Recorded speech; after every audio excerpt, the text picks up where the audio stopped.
Don't get scared and start turning off your radios. I'm not advertising or trying to sell you anything.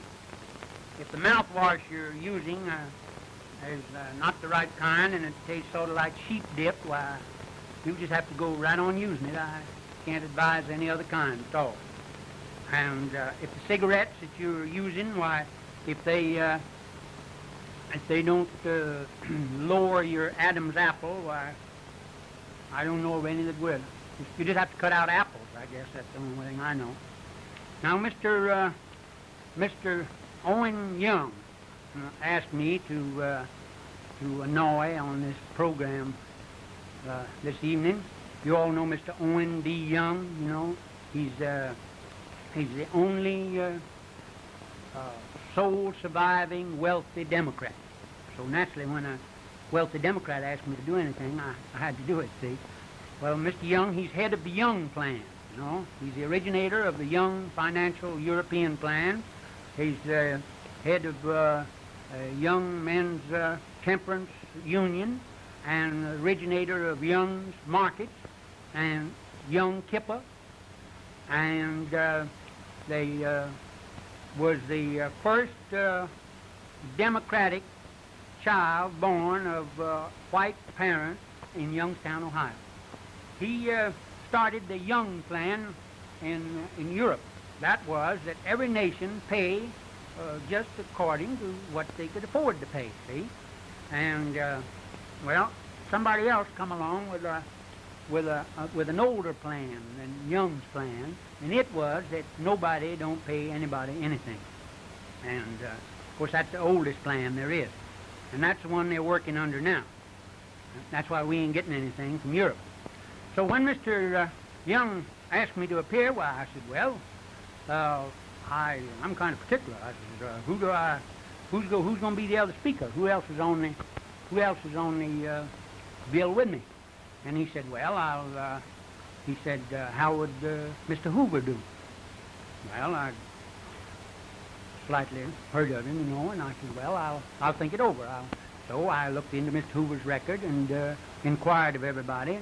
And after I had kind of thrown out about 2/3 of what the Democrats said about him, why, I figured that I wouldn't have much to lose by appearing with Mr. Hoover. So I'm here this evening appearing on the bill with Mr. Hoover.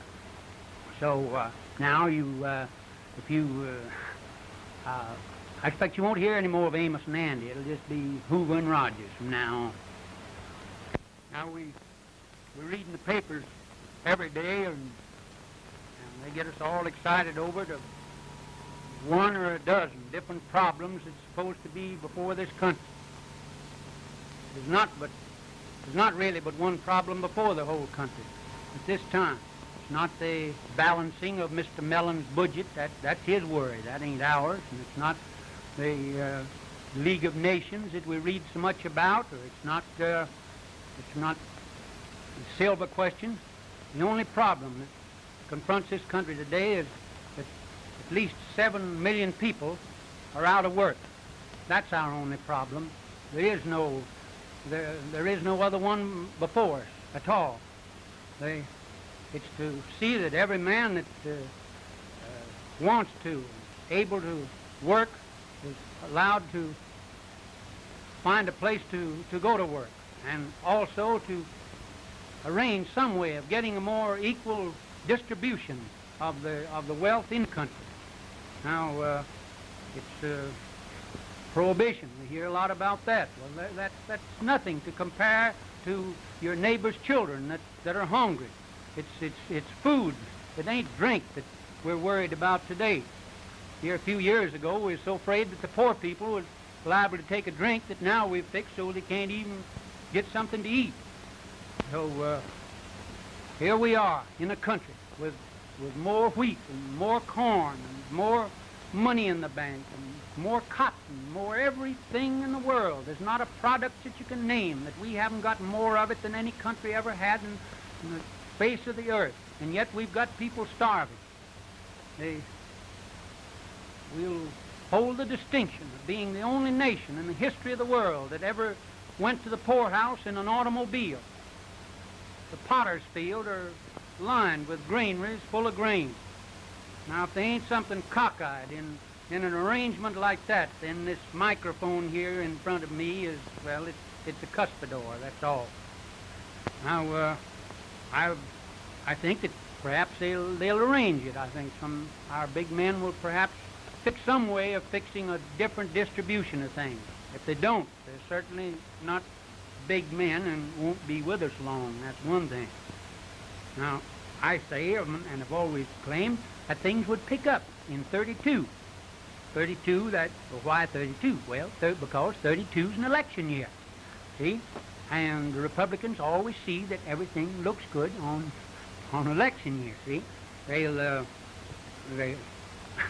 They give us 3 good years and one bad one. No, 3 bad ones and 1 good one. I like to got it wrong. That's the Democrats does the other.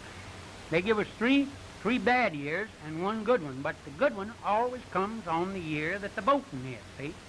So, you know, the Democrats are always just 1 year late with our elections, see? Now, if they was running this year, well, they'd be all right, but they're 1 year late.